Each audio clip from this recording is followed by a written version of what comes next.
Man, getting paid for your art is not a linear path at all by any stretch. If you want to make a meaningful career out of it, it's going to be a little while, buddy. Unless you're an anomaly, unless you're a prodigy, it's going to be a while and you're going to have to get comfortable basically trying a bunch of stuff that doesn't work until something finally kind of works, and then you stick with that thing that kind of works until it works even more, and then you're finally on your way.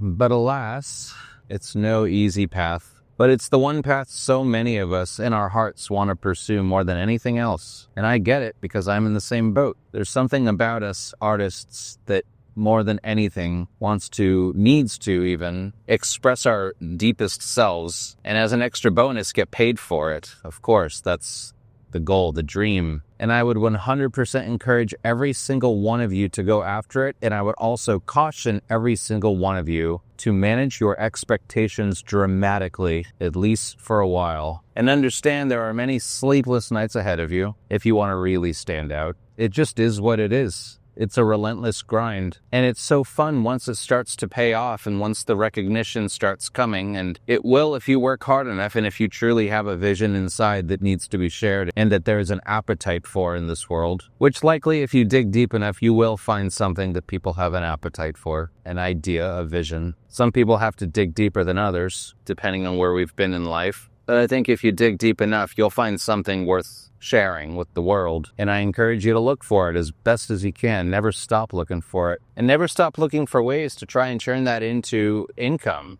Although that isn't the point, it can be. Yeah, I went through a lot of goofy different ideas before I finally landed on something that gained any traction online. I tried a lot of stuff, you guys. And maybe it won't take you as many attempts to find something that sticks. But I tell you, I spent a long time in corporate America doing things that I knew in my heart I shouldn't be doing, making marketing materials that didn't speak to me on any level, making ads for people that I knew they were just going to skip anyways for big companies. As soul-crushing as it gets, really, for an artist, to make stuff that you know people will go out of their way to swipe away and to turn off. It's like, well, when you put it that way, yeah, it's pretty bleak when you look at it realistically. And that is the objective reality of advertising at large. I mean, you get the few ads here and there as anomalies, which are so novel and lovingly crafted that people maybe will watch it. But this is far from the norm. Not everything's a Super Bowl ad. Most things are just boring banners on a website that you install an ad block to hide anyways. And it's just a squandering of innate talents that countless graphic designers across the globe are having to just grind away at these things that they know they shouldn't be making. They know that they don't want to be making it, but they have to make ends meet.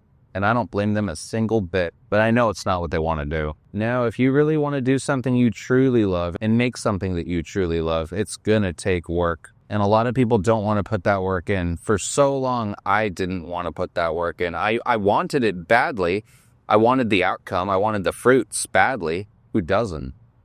But I didn't want to put the work in. Not out of laziness, but because I was so stretched thin already with my 9-to-5 and other obligations. And it's understandable. A lot of people are in that boat. But I finally got to this point in life where I couldn't take it anymore. I couldn't take making these types of things anymore, and I couldn't tolerate it. It kind of bubbled up more and more over time, especially towards the end, where just my tolerance for some of these menial tasks in the office was just not what it used to be in my 20s. The things that I used to be able to put up with and stomach, I just couldn't do it anymore. Not because it was more intellectually demanding, but because it was more spiritually corrosive. And that's a good way to put it. It was spiritually corrosive. And it chipped away at me to the point where there was hardly anything left to chip, but at least just enough to salvage and run away with my dignity intact and to actually make something new of myself with the few pieces I did have left. And I'm still working at it. I'm still working at rebuilding that inner child that so badly got destroyed in the 9-to-5 workforce. And I know that some of you are probably thinking to yourself, this is pretty bleak, Bennett. I mean, it's not that bad going into an office. Well, then in that case, more power to you. That's the life for you, and we need people like you. We do need people in this world who will carry out those tasks. I'm simply admitting to you that it was not for me, and I gave it a very fair shake for about half my life, 15, 17 years. Gosh, even 2 decades even. I don't know, am I that old? Anywhere from 15 to 20 years, I was nobly trying to make it work in that world. And I just knew that it wasn't for me pretty early on, in fact. Yes, but I figured out how to finally find the courage to get out. Am I Jeff Bezos yet? No. Will I ever be? I don't know. But I'm happier. I'm a heck of a lot happier than I ever was at any office. Doesn't even matter what the job was. I've had good jobs and bad jobs, but even the best jobs that I've had don't compare to the position that I'm in now. It's true. Even the best jobs that I've held down have not compared to the joy that comes from doing your own thing. Not to say it's easier. On the contrary, it's significantly harder in just about any dimension you can analyze it. But boy, is it rewarding. And so yes, I encourage you, if you are an artist and you do feel like the work life is chipping away at you more than most people, I deeply encourage you to try and work for yourself.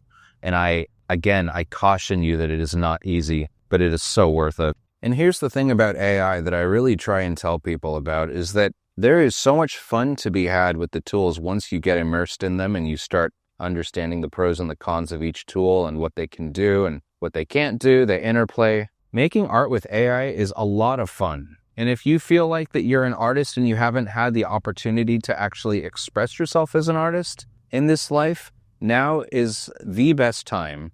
It's never been a better time to finally express yourself artistically. Maybe you just didn't have the technical abilities or the know-how, and that's fine, but you knew that you had a vision to share. It is a glorious time now to actually share that vision, and it's only getting better and easier. I suppose in a way I'm an AI evangelist insofar as the art side of things, and you can call me that if you want. It's kind of cringe, but definitionally it's accurate. Something that was really key for me in the beginning, and even now, was the funness and experimentation. And not getting discouraged, of course, when a post doesn't go viral all of the time, because that's never going to happen, even for the biggest accounts. You're never going to constantly go viral, unless you're Mr. Beast, but none of us are Mr. Beast except for Mr. Beast. So anyways, never be afraid of the numbers. If you're not going viral for a while, just get cozy, experiment, have fun. Express yourself, your innermost self. This is not going to work for you if you don't find it fun, period. Even if it works in the short term, it's not going to last if you're not finding it fun. The whole trope of the starving artist is quite true and quite timeless. And I so admire the people that choose that lifestyle, knowing full well the struggles it will bring, but doing it anyways. It's beautiful. It's poetic, it's romantic, and it's one of the stupidest financial decisions you can ever make. But regardless of that, it's also one of the coolest decisions you can make. And don't let anybody tell you otherwise. And I'm serious. It doesn't even matter what kind of a degree that you have. If you want to be an artist, go after it full force. I didn't study art in any great detail back in school, although I did take a couple courses here and there. It was never my focus. But I always knew that I was an artist deep down, even though I never did anything with it professionally. But now I am.